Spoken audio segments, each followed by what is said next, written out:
Today's deep dive isn't about the headlines, it's about the blueprint of the nation. The Constitution. Exactly. We're going deep on that, digging into reports and expert analyses. Like, is it actually fueling the unrest?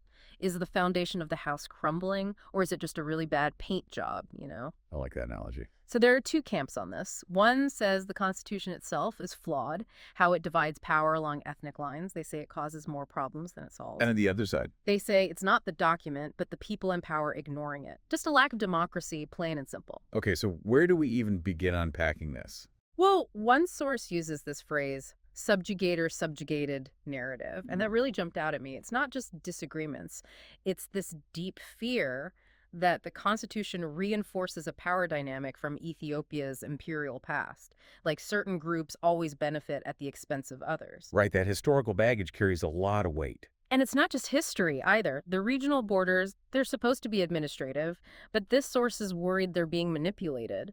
Like trying to build a sandcastle with someone kicking sand in your face, not exactly stable, right? And that's where this idea of ethnic federalism comes in, right? Yeah, trying to give different ethnic groups some self-governance. Which in theory gives minorities a voice, prevents domination by one group. Sounds like a good goal, making sure everyone's at the table.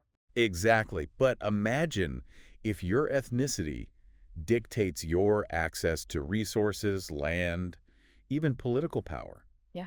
It can lead to the very divisions we're seeing play out, and that seems to be exactly what they're afraid of in Ethiopia. So it's this tough balancing act, right? Recognize ethnic identities, but don't let them become the main problem.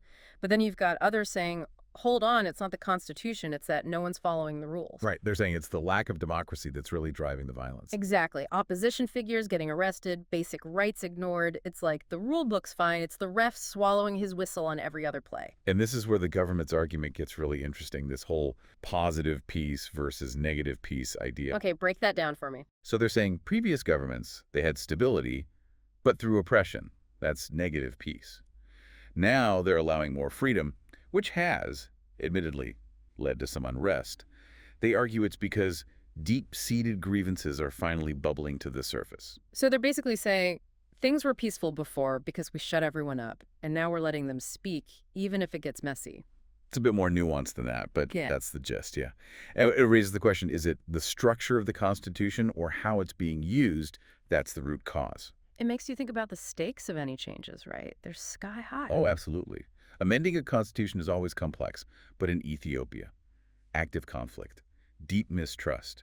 It's like trying to do heart surgery on a marathon runner mid-race. And everyone's got a different diagnosis. You've got the Amhara, historically powerful.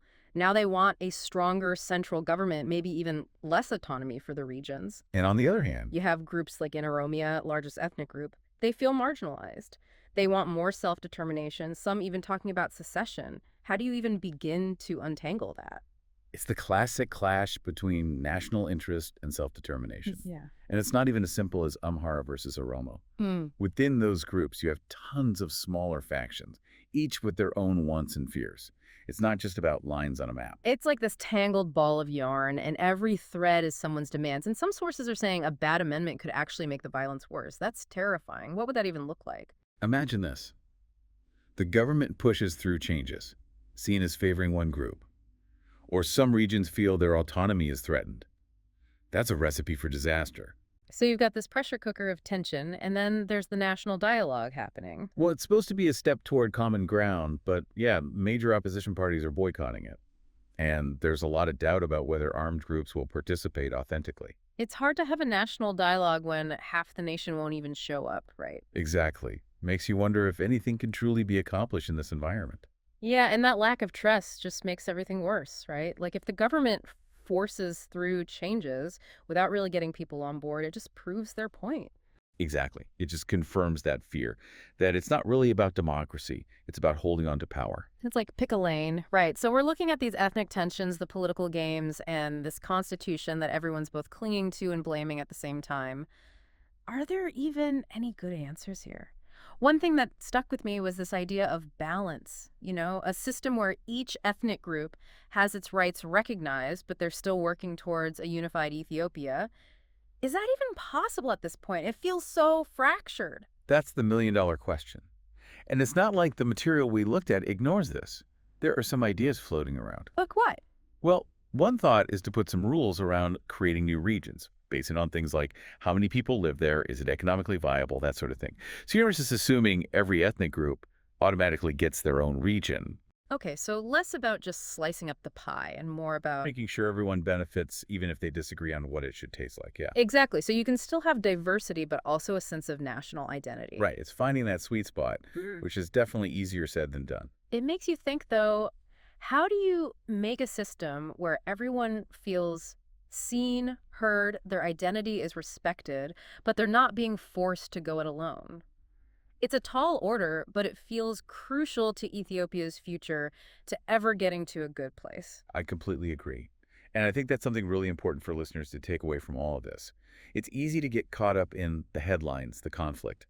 But understanding the history, the Constitution, those deeper tensions, that's how we start to see what the solutions might actually look like. It's definitely giving us a lot to think about. Today wasn't about easy answers, it was about understanding just how complex this is. Ethiopia's future really does depend on bridging these divides, and hopefully, by looking at how we got here, we can start to imagine a better path forward. Thanks for joining us on this deep dive. We'll be back next time with another fascinating topic.